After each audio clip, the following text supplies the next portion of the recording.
Welcome to day 3. I'm pleased to introduce our featured speaker this morning, Bo Burlingham. Bo is editor-at-large of Inc. magazine and the author of 5 books, the most recent being Finish Big: How Great Entrepreneurs Exit Their Companies on Top. Bo joined Inc. in 1983 as a senior editor and became executive editor 6 months later. As executive editor, he was involved in much of the magazine's early coverage of innovative companies that have since emerged as leaders of the so-called new economy. A former Fulbright Scholar and Woodrow Wilson Fellow, Bo graduated from Princeton University in 1967 with a BA in Public and International Affairs. Bo and his wife, Lisa, have been married for 44 years and live in Oakland, California, and Sancerre, France. They have 2 children and 4 grandchildren. Please join me in welcoming Bo this morning.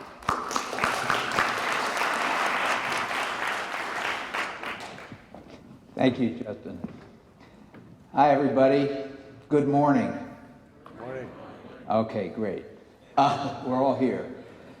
Listen, I want to start off with a bit of a confession, which is that I didn't write this book for you. Now, I do hope you'll all read it. In fact, it reads like a thriller, and I'm sure you'll enjoy it. In fact, you probably want to buy copies for your in-laws and your children and so forth. It's actually great for the whole family. But in fact, I wrote the book for your clients, your present and your future clients. I'm sure you are all or most of you have heard the statistics that over the course of the next 5 to 10 years, somewhere between 1.34 and 2 million businesses are going to change hands just because of the aging of the baby boom generation.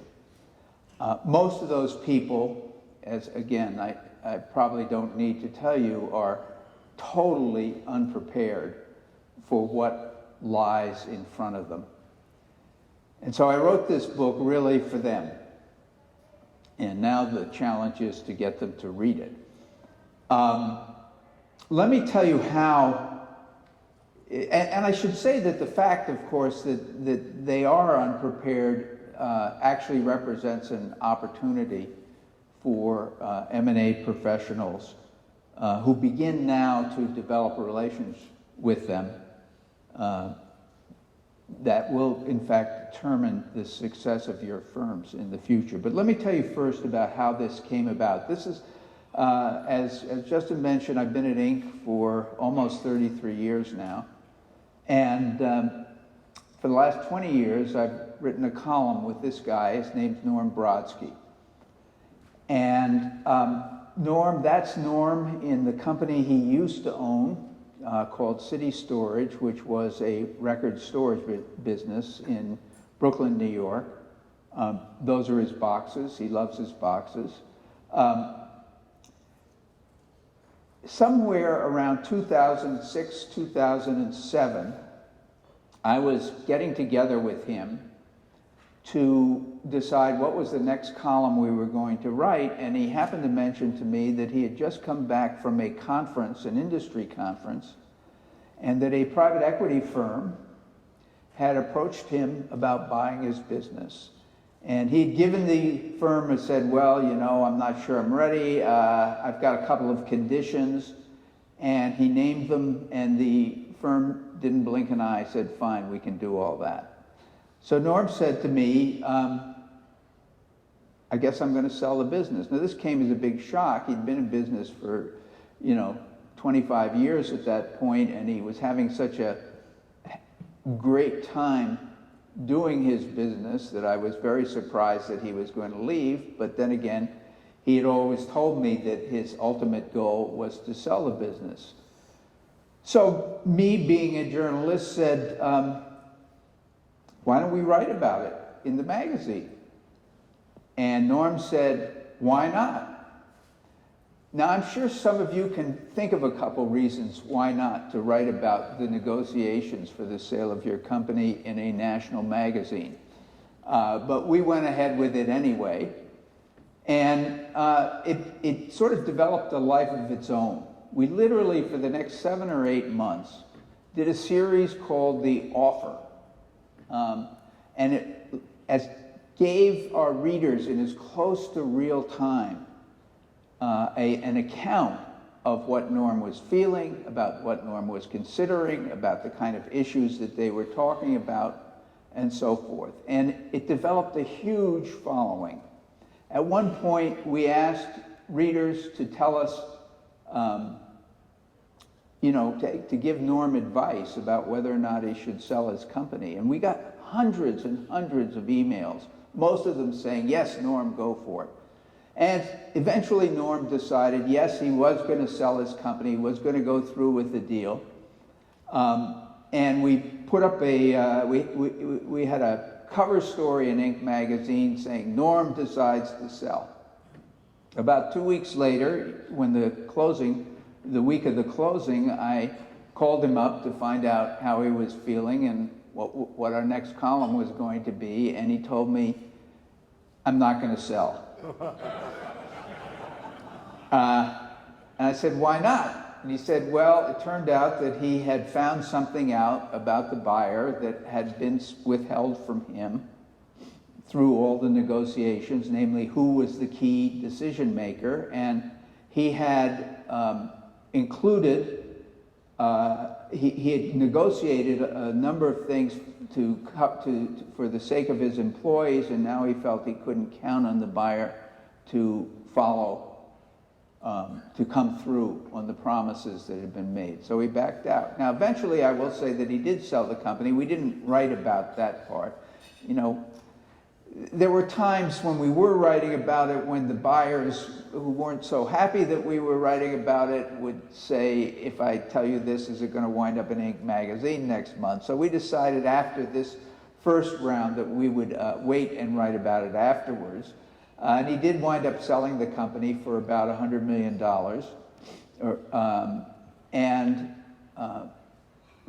moved on. But the response that we'd gotten to that series, it convinced me that there was a tremendous hunger out there for information about what it's actually like to go through the sale of your business. And that led me to believe maybe there was a book there. So I talked to my publisher and I began to go out and realized very quickly that I didn't know very much about the subject. And even though I'd been at Inc. for like 25 years at that point, it wasn't a subject that we'd ever covered very much, except for this series that we'd done with Norm.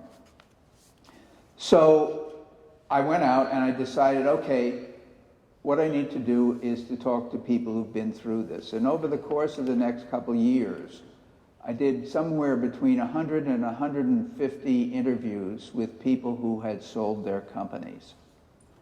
And what I found was that about half of them were reasonably happy and had moved on, and about half of them were totally miserable. They regretted that they had sold their companies. They were feeling lost. They didn't know who they were anymore. They were just terribly unhappy. So I decided that that was the story for me. What's the difference between the ones who'd had a good exit and those who'd had a bad exit? Now, let me define what I mean by a good exit. Number one, I'm talking about owners feeling that they've been treated fairly during the exit process and appropriately rewarded for the work they've done in building their companies.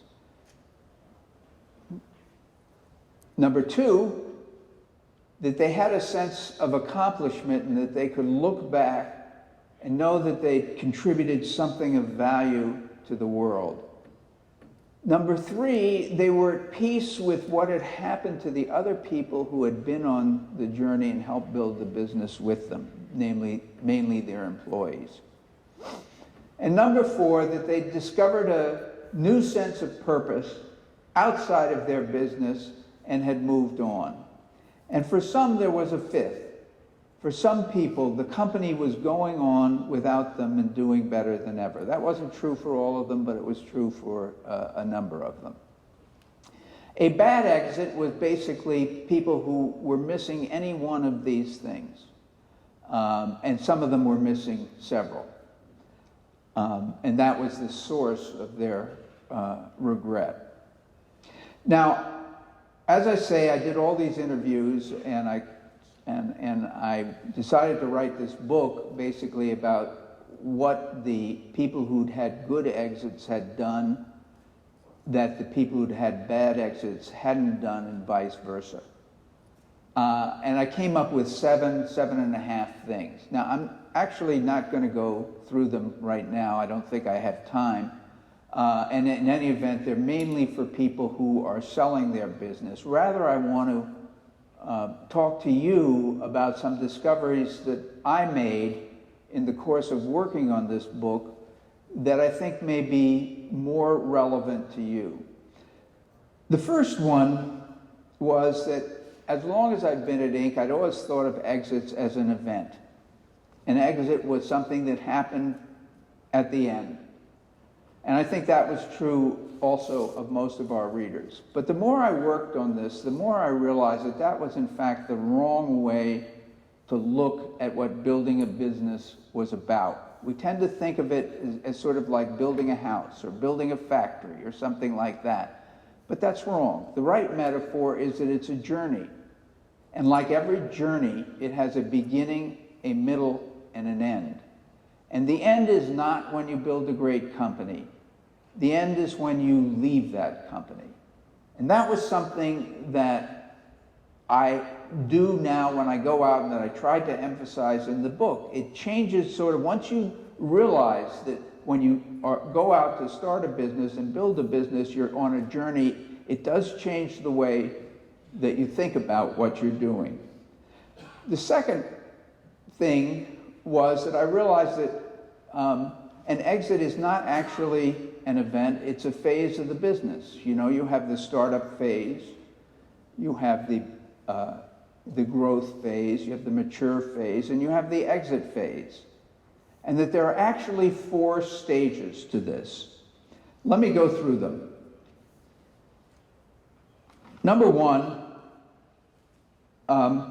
the first stage is what I call the exploratory phase, and that's actually the phase when you're educating yourself, and again, I'm talking about people who own companies now, when you're educating yourself about what exactly is involved in building a business and exiting a business.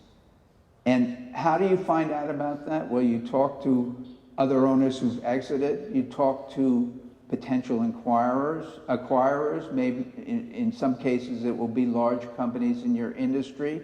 You talk to people like you, and you read books. I am constantly urging people to read Basil Peters' book, Early Exits.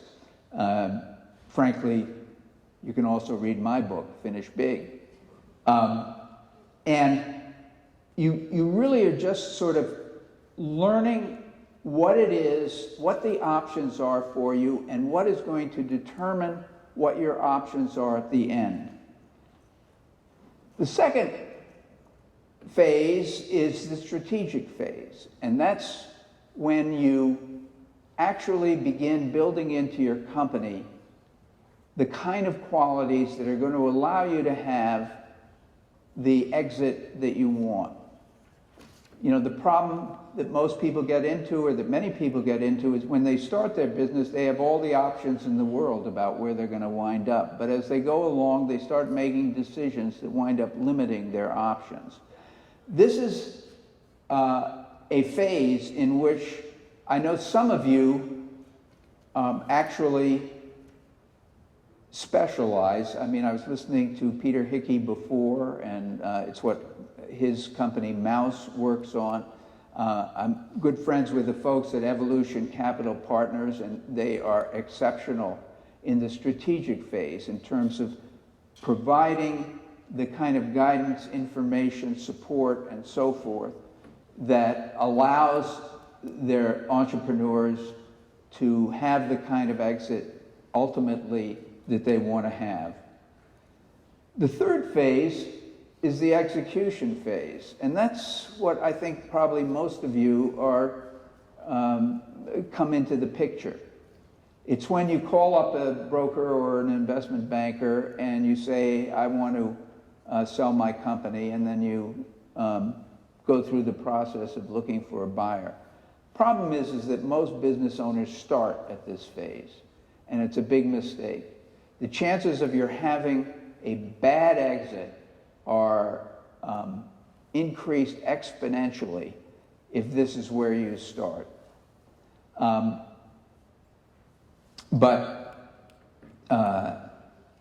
You know, and I guess I would say to you that if people come to you at this point, you could do them a big favor by helping them understand that there is much more to a good exit than doing a deal. The final phase is the one that most people forget about, and that's the transition phase. That's what happens after the deal. When you go from being the owner of a business to being, well, that's the question, to being what? The people who told me, who I talked to, who had sold their businesses, almost all of them told me that the biggest worry that they had after they had sold their business was when the biggest problem they had was people would ask them, what do you do? And they wouldn't know how to answer that question. Because of course people are really asking them, who are you? There are some people I interviewed, one person who it took him 15 years before he could figure out what exactly had happened to him. I say this because, and what the revelation to me was that there are things people get out of their businesses that they aren't really aware of until they don't have them anymore. It's their sense of purpose, it's their identity, it's their tribe, the people they go in and work with every day. It's their structure in the sense of knowing what they're supposed to do next. The business tells them that. It's their sense of accomplishment. That's one of the great things about business is that it tells you how you've done. When you suddenly find yourself without any of those things, it's very disconcerting if you haven't prepared for it. And you wander around. This one person who eventually he decided that what he needed to do was to get a PhD, and he wound up doing his dissertation on the experience of private company owners once they lead their business. It was a very therapeutic experience for him because he discovered that he wasn't alone. This is the one that people in particular need to be prepared for. And I do have a whole chapter in Finish Big about it. I would say this, that there is the best way actually to prepare for it is probably by talking to other business owners. And there's actually a group here in Chicago, I'm going to be talking to them a little later, called Evolve, which is in the process of setting up. They are a former Vistage group that decided that they were beyond Vistage and they really wanted to have a group talking about the whole exit process and what's involved and how to do it right. And since then they have begun setting up other discussion groups around the country, and it's growing. That is a very effective way to sort of get people to understand what lies ahead and to understand it from people who they'll trust because they've been through it themselves before. In fact, if I were in your shoes, I think I'd be very, I'd try very hard to have somebody on your staff who is in fact a former business owner who has built and sold a company, and who can talk to clients about it as a peer. It's one of the tools, for building a long-term relationship, and ultimately, I think in your business, as in most other business, your success depends on building long-term customer relationships. I think there's probably a bit of a trap in your business. You'd know better than I would about being sort of trapped into having a deal mentality, which can work against building those relationships. Now, I should tell you that a large number of former owners, as you know, will wind up going back into business. This is Norm, who actually did go through a period of a couple of years when he felt sort of lost, and then he began doing what he knew how to do best, which is starting companies. And he now has 3 companies that are all have done quite well and have very promising futures. One, which is going through a bit of a problem right now, is a chain of hotels in the Bakken region of North Dakota. Another is a chain of fast casual restaurants in New York called Kobayaki. And the third is something called Ben, which is it's an online education program, an entrepreneurship, taking advantage of the relationships that Norm and his partner have with well-known entrepreneurs like Tony Hsieh, for example, of Zappos. I suppose it's worth remembering that Norm is not alone. There are a large number of these former owners who will start businesses, and I don't need to tell you how important it is in terms of the value of your own companies to have repeat business. I realize that the competition for the best deals is already pretty intense. I've been told on good authority that the great frustration is that here's all this money out there. How do we get people to pay attention to it and take advantage of the situation that exists right now? But as I've seen, over the past 33 years, the firms that offer the highest level of service will be the winners in the end. And I just hope that with the help of my book, you can be among them. Let me just open this up for questions. Do we have any questions? Yes, Jeff. Did you explore at all when you're interviewing these owners that have sold their businesses, that have taken those proceeds and gone on to build other businesses that weren't necessarily where they made their money? Right. What their success rate was doing that? One thing I found about almost all the people who I interviewed was that they didn't want to have employees anymore. And so when they went out to start businesses, they did it a little bit differently. Norm, for example, has partners in all of those businesses. How they've done, does vary from person to person. There is, I suppose, a danger in developing a certain euphoria afterwards and thinking that you're more brilliant than you actually are, and underestimating the role that luck has played in your success. So there are cases of people who have, for example, after exiting their businesses, invested in residential projects in Florida in 2006. But I would say that most of them actually do wind up doing pretty well. The thing that I found with a lot of them is that there are a lot of people who wind up doing things. In fact, the people who've had the best exits are people who have figured out a way to help other entrepreneurs with the expertise that they've acquired in the course of building their own companies. Norm, for example, spends 30% of his time counseling other entrepreneurs.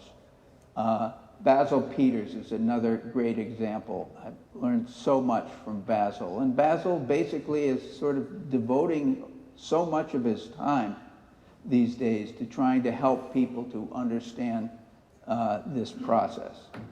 Yes? Thanks. Inc. is a reputed magazine. I think many people recognize that. There was an article in Inc. magazine that was not complimentary to the people who help owners exit, the business brokers, the M&A guys, the investment bankers. I'm familiar with that article by Norm Brodsky. Okay. And I think we as an association also recognize what Norm said. Mike Knoll, 17 years ago, said, gee, there is a need to educate people, the middle people, so that the owners get proper advice. Mm-hmm. So my question is as follows. I think Inc. magazine would do a service to all the business owners if you write an article on educational programs, not just at AMAA, but there are others, and let them know that the business owners need to talk to people who are educated in providing services to them rather than anybody who just say, I am a business broker. Right. So I would like to request you to, think about... I have to say I totally agree with you about that. I've been doing my best to get Inc. to write more about this subject, particularly after doing this book. As I said, when I did this book, I've been at Inc. for a long time, but once you start looking at the whole exit process, you begin to see the whole process of building a business in a different light. And I think I agree with you totally. It's something that we should be paying a lot more attention to.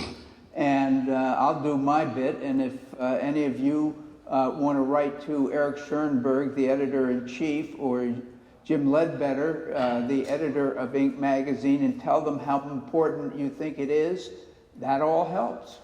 Yeah, I think like at AMAA, we have a 5-day boot camp in mergers and acquisition. Yeah. And we have, I think, about 700 or 800 people who have gone through that. And it's a large number, but it is small relative to the need of the country. Yeah. But not people recognize it. There are other associations. So my main request is, I think if with your support, I think there should be some coverage of the educational programs that would help the owners. Okay, thanks. Well, absolutely. Couldn't agree with you more. Yes. What are the typical characteristics of the companies, the sellers you interviewed? I'll run through them very quickly. Basically, the 7 things that I identified as being the difference between having a good exit and not. Number 1 was knowing who you are, what you want, and why. I found that to be one of the most important characteristics of entrepreneurs in general. Yes? Yeah, my question was what about the parameters, what size were they, where they're located, for the first time? You mean the companies that I interviewed? Yes. Oh, they covered the gamut. They were all mid-market companies. They were not, well, with a couple of exceptions, that I would say that they were, probably $10 million in sales and up. And they were from all over the country, and they were in every type of business, from, manufacturing, retail, distribution,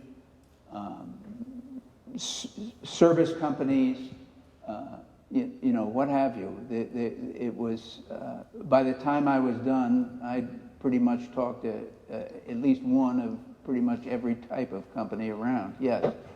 Segment family businesses versus non-family businesses and the emotion politics involved in the family business. I purposefully did not address family businesses for a couple of reasons. Number one, there's a lot of great literature by people who on that whole issue of family succession.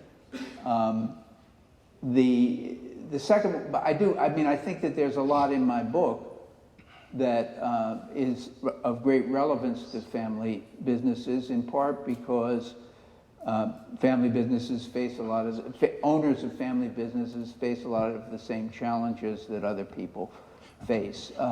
Okay, one last question. Ken?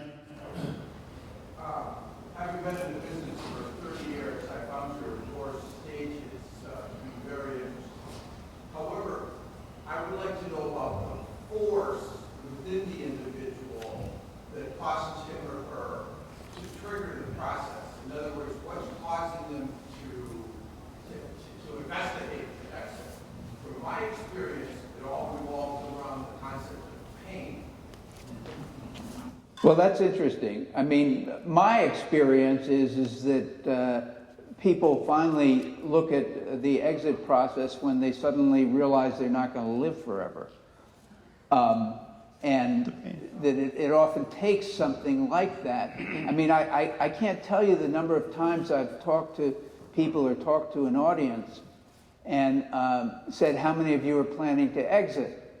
And, maybe 5 or 6 people. I said, what about the rest of you? Are you planning to live forever? It's amazing how people can actually go through building their business and not realize that there's going to be an end to this sometime. I've been trying to get through by tying my sort of pitch to people, what I tell people, including young people who are just starting their companies, that what buyers look for is the opportunity for growth and minimizing the minimization of all the things which might get in the way of that growth. That's the same thing that everybody who owns a business should want. The opportunity for growth and minimization of everything that might get in the way of achieving that growth. In other words, I'm telling people that if you want to have a great company, you need to start from the end. You need to build a company that someday you could sell for as much money as possible, whether or not that's your plan. What is this? If you can sell it for as much money as possible, and I also urge people, frankly, to learn from the most finicky buyers in the world, namely private equity people, whose livelihood depends on making good decisions about this. But my point is that too many entrepreneurs have got it backwards. They think that if you go ahead and you build a good company, then you're going to have a good exit. In fact, if you build a company so that you can have a good exit, then you're going to have a great company. Thank you, Bo, for an excellent presentation. Really appreciate it. Thank you. Yeah. Thank you, everybody.